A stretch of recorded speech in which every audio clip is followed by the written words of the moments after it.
비타민C 이제는 아마 다들 하나쯤은 쓰고 계실 텐데요. 그런데 이걸 제대로 쓰시는 분은 생각보다 없더라고요. 비타민C 이거 잘못 바르면 효과가 없습니다. 심한 경우에는 오히려 따갑거나 붉어지기도 하고 나도 모르게 피부 장벽이 깎여 나가고 있을 수도 있어요. 그건 사용법이 잘못된 경우가 굉장히 많습니다. 비타민C 하나 사볼까 하시는 분들, 그리고 이미 쓰고 계신 분들 모두 오늘 영상은 꼭 보셔야 합니다. 오늘 제가 비타민C 제품은 뭘 사야 하는지, 그리고 어떻게 사용해야 하는지, 또 같이 쓰면 좋은 성분은 무엇인지까지 전부 정리해 드릴 거거든요. 괜히 돈 들여서 사놓고 효과는 절반도 못 받으면 참 억울하잖아요. 그래서 잘만 바르면 피부 노화를 늦춰주는 비타민C 제대로 바르는 법을 알려드리겠습니다.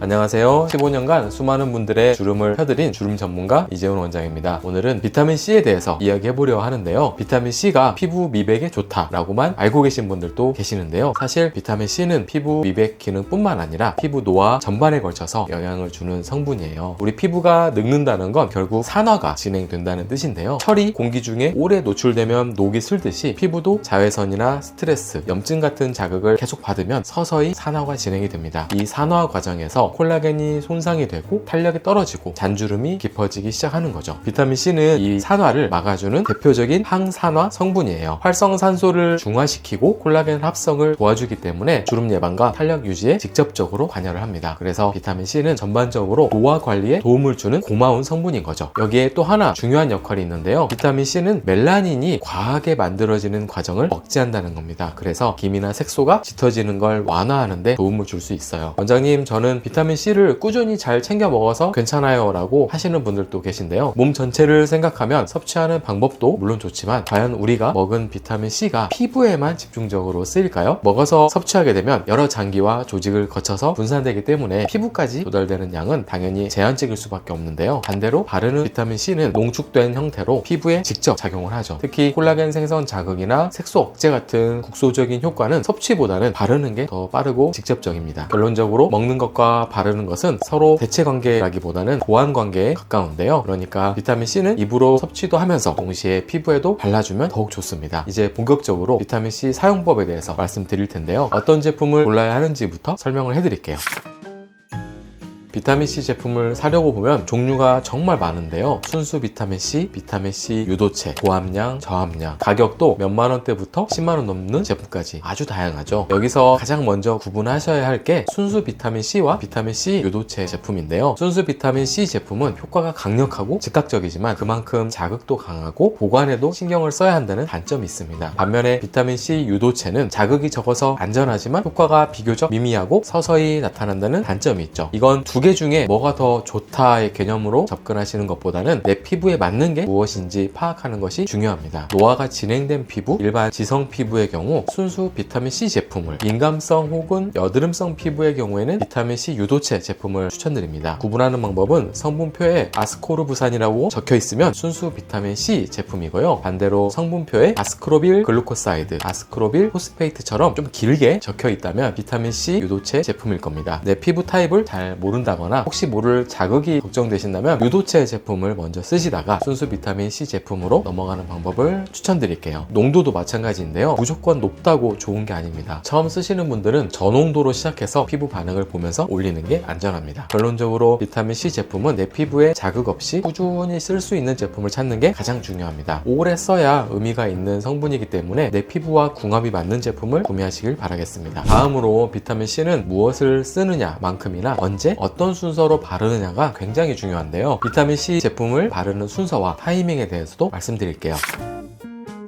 비타민C는 무엇을 쓰느냐보다 어떻게 바르느냐가 훨씬 중요합니다. 좋은 제품을 사놓고 잘못된 사용법 때문에 효과를 제대로 못 본 경우가 생각보다 많거든요. 우선 기본적으로 세안 직후에 바르는 것을 추천드리는데요. 이 성분이 제대로 작용을 하려면 피부 표면이 비교적 정돈된 상태여야 합니다. 세안 직후는 피부 표면에 불필요한 유분이나 잔여물이 제거된 상태이기 때문에 비타민C가 가장 직접적으로 닿을 수 있는 환경이거든요. 이때 바로 비타민C를 바르는 게 가장 효과가 좋습니다. 그런데 세안 후에 한참 있다가 있다가 바르거나 스킨 로션 에센스 바르실 거 다 바르고 마지막에 비타민 C를 바르는 분들이 있는데요. 그러면 비타민 C가 직접적으로 작용하는데 방해가 될 수 있는 거죠. 그래서 기본적으로 세안, 물기 정리, 비타민 C 이 순서가 비타민 C를 효과적으로 사용할 수 있는 순서입니다. 그러면 토너를 아예 쓰면 안 되느냐? 그건 아니에요. 약산성 토너로 가볍게 피부 결만 정리해주는 정도는 괜찮습니다. 다만 기능성 성분이 많이 들어간 토너를 이미 흡수시킨 뒤에 비타민 C를 쓰는 거는 추천드리지는 않습니다. 그만큼 효과가 줄어들 수밖에 없거든요. 그리고 또 하나, 비타민 C를 바르고 바로 크림을 덮는 분들 많으실 텐데요. 이것 또한 별로 추천드리지는 않습니다. 비타민 C는 생각보다 흡수가 빠른 성분이라서 톡톡 두드려주면서 30초에서 1분 정도만 기다리면 대부분 흡수가 되는데요. 그 시간을 좀 주는 게 중요합니다. 그 짧은 시간 동안 콜라겐 합성을 자극하는 작용이 시작이 되거든요. 그런데 그 위에 바로 중성에 가까운 크림을 덮어버리면 피부의 산도 환경이 바뀌어서 흡수 효율이 떨어질 수 있습니다. 그래서 저는 개인적으로 비타민 C 바른 뒤에 잠깐 다른 일을 합니다. 몸을 닦거나 옷을 갈아입는 그 1분이면 충분하거든요. 그 다음에 크림 같은 보습제를 발라줍니다. 물론 예외는 있는데요. 피부가 예민한 분들, 특히 민감성 피부나 시술 직후의 피부는 비타민 C만 단독으로 도포하기가 부담스러울 수 있습니다. 이런 경우에는 세안 후에 바로 비타민 C만 단독으로 사용하기보다는 토너, 앰플 정도를 바른 후에 보습제에 한두 방울 섞어서 사용하는 방법도 있습니다. 이 경우에는 흡수율은 당연히 떨어질 수는 있지만 아예 포기하는 것보다는 훨씬 낫고 피부가 적응되면서 자연스럽게 단독 사용으로 넘어갈 수가 있습니다. 정리하자면 비타민 C는 세안 직후 혹은 토너 이후에 바로 바르고 최소 30초에서 1분 정도 흡수 시간을 확보한 뒤에 보습제로 마무리한다. 이 기본 원칙만 지켜도 효과 차이가 꽤 커지는데요. 같은 제품이어도 누구는 효과를 보고 누구는 효과를 못 보는 이유가 바로 이런 디테일에서 오는 차이 때문이거든요. 타이밍에 대한 설명을 하다 보니까 비타민 C에 대해서 정말 많이 받는 질문이 하나 생각이 나는데요. 바로 아침에 발라도 되냐라는 질문입니다. 이 부분에 대해서도 제가 이해하기 쉽게 한번 설명을 해드릴게요.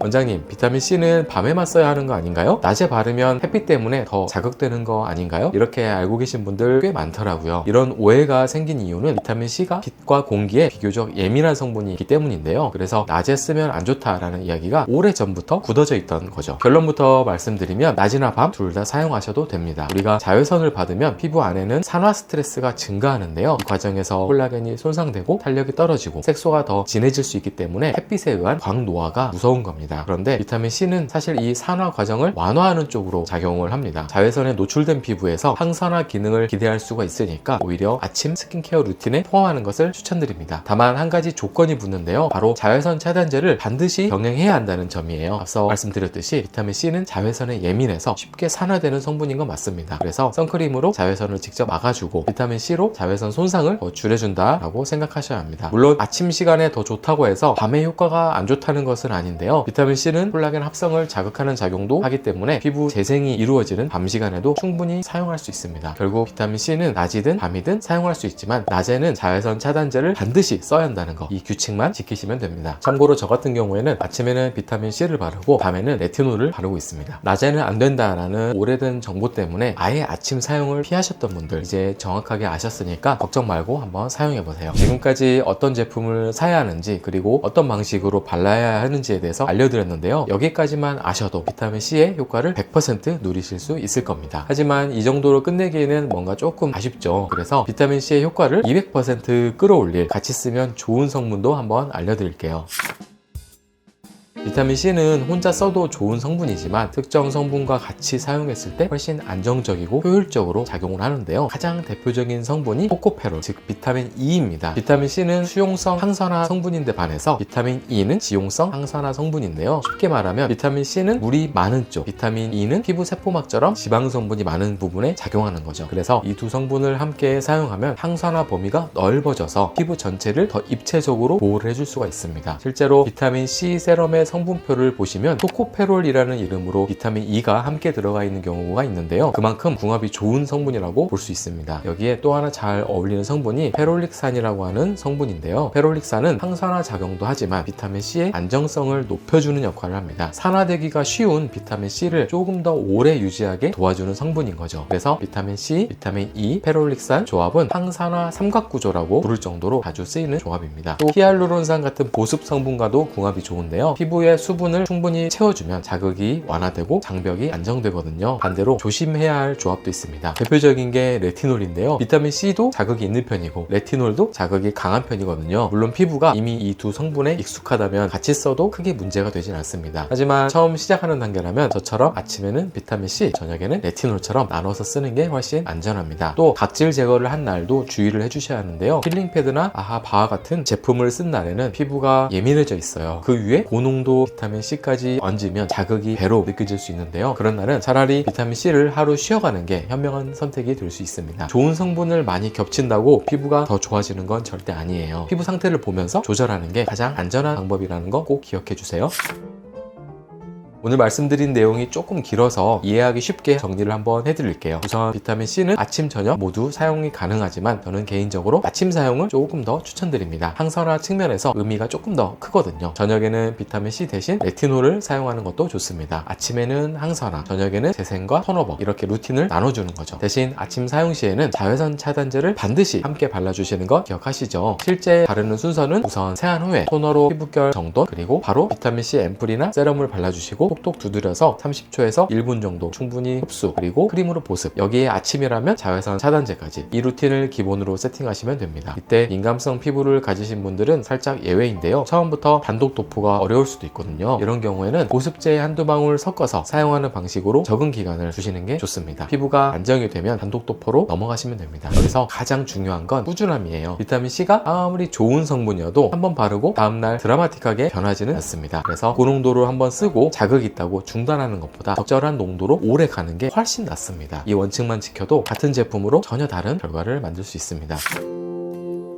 오늘은 많은 분들이 놓치고 계신 비타민C 활용법에 대해서 알려드렸는데요. 제가 15년 동안 수많은 분들의 주름을 펴드리면서 가장 많이 느낀 건 많이 바른다고 잘 관리하는 게 아니다 라는 점입니다. 양보다는 방향을 잘 잡는 게 훨씬 중요하거든요. 저는 앞으로도 피부 관리에 방향을 잡아줄 수 있는 정보들을 많이 가져올 테니까요. 우리 모두 아름답게 천천히 늙어갔으면 좋겠습니다. 오늘 영상이 도움이 되셨다면 구독과 좋아요, 알림 설정 부탁드리고요. 주변에 비싼 비타민C 제품 사놓고 효과를 못 보는 지인이 있다면 이 영상을 공유 부탁드릴게요. 지금까지 주름의 진심인 주름 잡는 의사 이재훈이었습니다. 감사합니다.